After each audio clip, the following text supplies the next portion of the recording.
اللہ کہا جائے گا۔ ہم سمجھتے ہیں یہ چندہ لیتے ہیں، ہم سمجھتے ہیں کہ شاید یہ ہم پر بوجھ ہے۔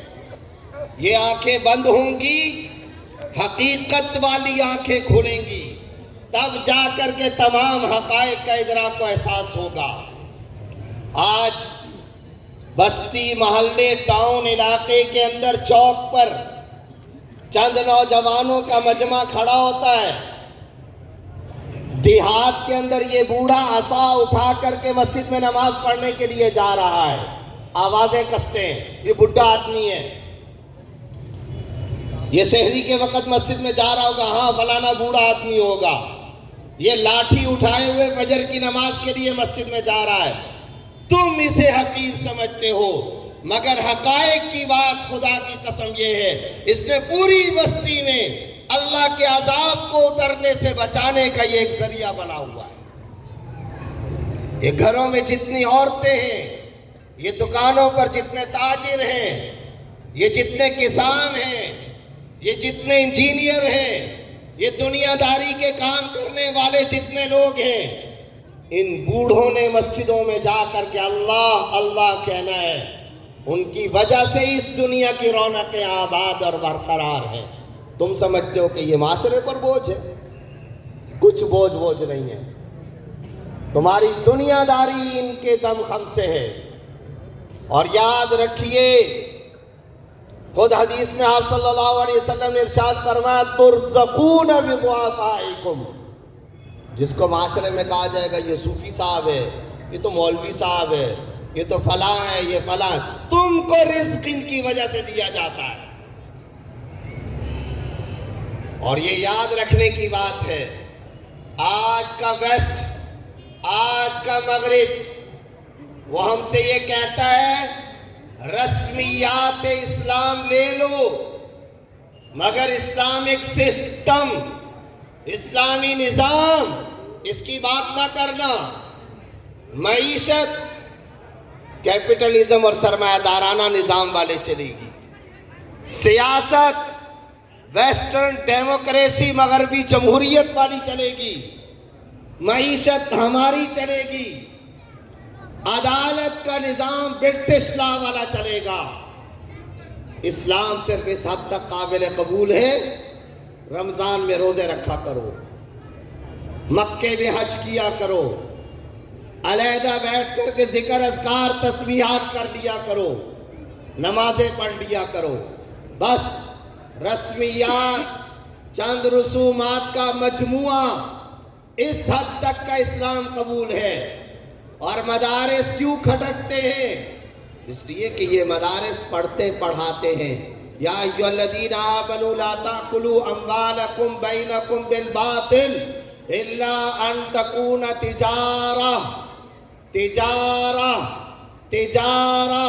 80 سے زیادہ مقامات پر قرآن کریم تجارت کی بات کر رہا ہے، اسلامی فقہ، اسلامی بینکاری کی بات کرتا ہے، اسلامک لا، معیشت اسلامی کی بات کرتا ہے، سورہ نور اسلامی عدالتی نظام کی بات کرتی ہے، سورہ بقرہ یمحق اللہ الربا ویربی الصدقات، معیشت، سٹاک ایکسچینج، انشورنس، بیمہ، بینکنگ، مالیاتی نظام سے سود کو اکھاڑ کر کے پھینکو، سود کے خلاف یہ قرآن کریم بات کرتا ہے۔ فَاجْلِدُوا كُلَّ وَاحِدٍ مِّنْهُمَا مِائَةَ جَلْدَةٍ، حدود و تعزیرات کی بات کرتا ہے، عدالتی نظام کی بات کرتا ہے۔ ہمیں وَمَا أَرْسَلْنَاكَ إِلَّا رَحْمَةً لِّلْعَالَمِينَ قبول ہے، إِنَّكَ لَعَلَىٰ خُلُقٍ عَظِيمٍ قبول ہے، مگر الزَّانِيَةُ وَالزَّانِي فَاجْلِدُوا كُلَّ وَاحِدٍ مِّنْهُمَا مِائَةَ جَلْدَةٍ قبول نہیں ہے، وَقَرْنَ فِي بُيُوتِكُنَّ قبول نہیں ہے۔ یا ایھا النبی قل لأزواجک وبناتک ونساء المؤمنین یدنین علیہن من جلابیبہن، ہم نے عورت کو پروڈکٹ بنا دیا ہے، ہم نے عورت کے چہرے کی مسکراہٹ کی قیمتیں لگائی ہیں، ہم نے عورتوں کو سائن بورڈ کی زینت بنا دیا ہے، تم اپنی عورتوں کو باہر کیوں نہیں نکالتے ہو؟ آج اسلامک سسٹم، معاشرتی سسٹم، عدالتی سسٹم،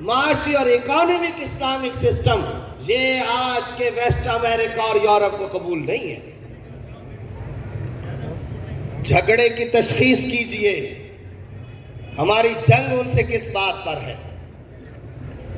ہم سمجھتے ہی نہیں ہیں۔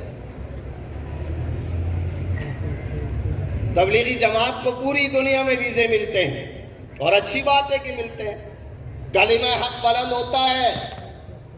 اللہ کا فضل بندوں کو بندوں کی بندگی سے نکال کر بندوں کے رب کی بندگی کی طرف منتقل کرنے والی جماعت، ایمانی تحریک، امت مسلمہ کو ایمان اور تقوی پر لانے والی، تزکیہ نفس کی چلتی پھرتی خانقاہ، دعوت کا کام، انبیاء کا کام، اونچا کام، اعلیٰ کام، عمدہ کام، کروڑوں ثانیوں کو تہجد گزار بنا کام، یقیناً ہمارے سر آنکھوں پر، لیکن بنیاد یہ ہے، بنیادی جھگڑا یہ ہے، جتنی مرضی نمازیں پڑھو، ذکر کرو، تسبیحات، محاسبہ، مراقبہ، ذکر اذکار، تلاوت، نوافل، مندوبات، مستحبات، جو کچھ کرنا چاہتے ہو کرو، مگر اسلام کے عدالتی نظام کی بات کبھی نہ کرنا۔ جہاد قابل قبول نہیں ہے، اسلامی سیاست قابل قبول نہیں،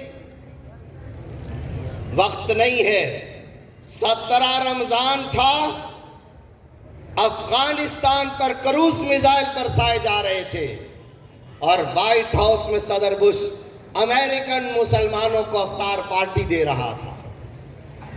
روزے قبول ہیں، روزے رکھ سکتے ہو، مگر حکومت اسلامیہ، اسلامی نظام، خلافت کا قیام، اسلامک سسٹم، نہ معیشت کے راستے سے تمہارا نظام قابل قبول ہے، نہ عدالت کے راستے سے قابل قبول ہے، نہ پارلیمان کے راستے سے قانونی اسلام قابل قبول ہے، اور مدارس کو اس لیے ختم کرو، یہ اسلامک سسٹم کی بات کرتے ہیں۔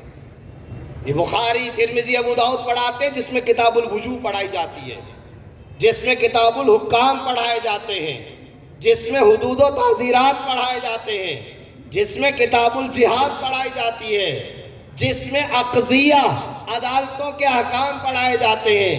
یہ مدارس والے قرآن کا ترجمہ پڑھا دیتے ہیں، اس قرآن کے ترجمے میں سورہ نمل آ جاتی ہے، اس قرآن کے ترجمے میں سورہ انفال آ جاتی ہے، اس قرآن کے ترجمے میں سورہ بقرہ کی ربا اور سود سے متعلق احکام پر مشتمل آیات آ جایا کرتی ہیں۔ یہ آج کی دنیا اور باطل کو قبول نہیں ہے۔ اس لیے میرے برادران اسلام، دو باتیں کہنا چاہتا ہوں، اور یہ دو باتیں کہنے کے بعد اجازت چاہتا ہوں۔ ان مدارس کے پشتیبان بنیے، مدارس کی سرپرستی کریں، مدارس کو چندہ دیں، پیسوں کا چندہ نہیں کہہ رہا ہوں، اولاد کا چندہ دیں، بیٹیوں کا چندہ دیں، اپنے وجودوں کا چندہ دیں، مساجد میں وقت گزاریں، ان مدارس کی سرپرستی کریں اور شرح صدر کے ساتھ کہہ رہا ہوں، اس مختصر عمر میں آدھی سے زیادہ دنیا گھومنے کے بعد کہہ رہا ہوں، چھوڑ دو یورپی ممالک، غیر مسلم ممالک کو، آج عرب دنیا کے اندر بھی جا کر کے دیکھ لیں، اب وہاں آپ کو یہ داڑیاں ٹوپیاں نظر نہیں آئیں گی۔ جائیے ذرا دبئی میں، 1.25 گھنٹے کی فلائٹ ہے، 10 ہزار عرب آپ کو شاپنگ سینٹر، مارکیٹوں کے اندر، ہوٹلوں میں نظر آئیں گے، ایک بھی داڑھی والا نظر نہیں آئے گا۔ ٹوپیاں ختم ہو گئی، پگڑیاں ختم ہو گئی، پردے ختم ہو گئے، ہوٹلوں میں شرابوں کا رواج عام ہو چکا۔ اگر آپ چاہتے ہیں گلشن حدید کی سڑکوں، روڈوں، ان علاقوں، ان محلوں کے اندر فحاشی اور عریانی کے مناظر آپ کو نظر نہ آئیں، اور چھوڑیں باقی مناظر کو، مستقبل میں آپ کے گھروں سے ارتداد، لادینیت، اور آپ کے گھروں سے ایسائی اولادیں پیدا نہ ہوں، اس کا ایک ہی نسخہ ہے، ان مدارس کو دونوں ہاتھوں سے مضبوط کریں، ورنہ اب زمانہ گزرتا چلا جا رہا ہے۔ کبھی سقوط طلیطلہ بھی پڑھا ہے کہ نہیں پڑھا؟ کبھی سقوط بغداد کی تاریخ بھی پڑھ لیجئے، غرناطہ اور حمرہ کی تاریخ کا بھی مطالعہ کیجئے، سقوط شام، ہسپانیہ، سقوط اندلس، کیا تباہی نہیں مچی تھی۔ جس مذہب کا علم ختم ہو جاتا ہے وہ مذہب بھی ختم ہو جایا کرتا ہے۔ وہاں کے تھنک ٹینکس صبح شام رپورٹیں بھیجتے ہیں۔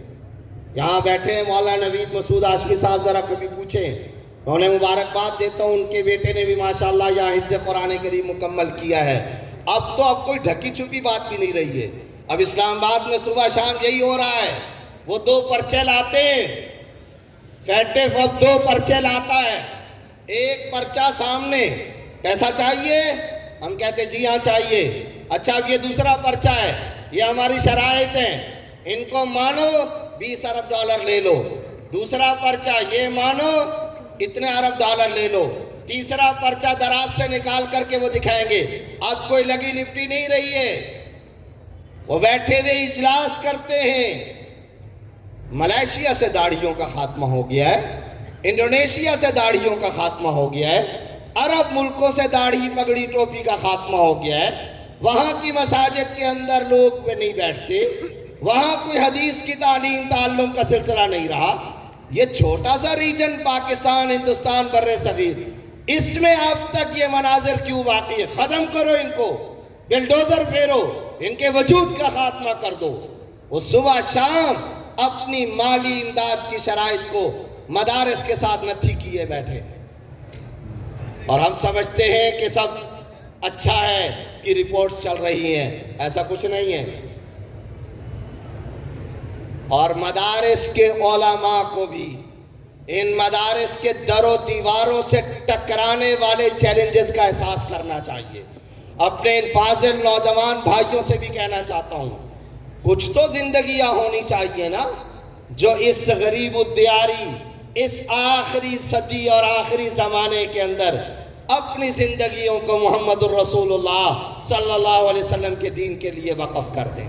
بھول جاؤ روٹی خوراک اور غذا، اللہ کتے کو کھلاتا ہے، نبی کے دین کے پرچارک کو ایسی چھوڑ دے گا؟ اللہ کھلانے والا ہے، روزی رزاق کا مالک اللہ تعالیٰ ہے۔ لا تموتن الا وانتم مسلمون ام کنتم شہداء اذ حضر یعقوب الموت اذ قال لبنیہ ما تعبدون من بعدی۔ یعقوب علیہ السلام کی موت کا نقشہ اللہ رب العزت سورہ بقرہ میں کھینچ رہے ہیں۔ کون یعقوب علیہ السلام؟ خود پیغمبر، بیٹا یوسف علیہ السلام پیغمبر، اسحاق علیہ السلام، ابراہیم علیہ السلام، اسماعیل علیہ السلام، یہ پوری کی پوری فیملی اور خانوادہ پیغمبروں کا گھرانہ، پیغمبروں کا خانوادہ،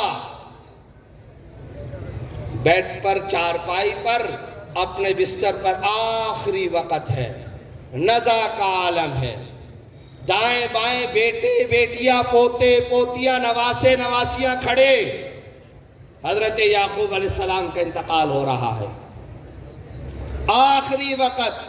اور اس وقت انہوں نے اپنی آنکھیں کھول دی، اپنے ہونٹ ہلائے، سارے کے سارے متوجہ ہوئے۔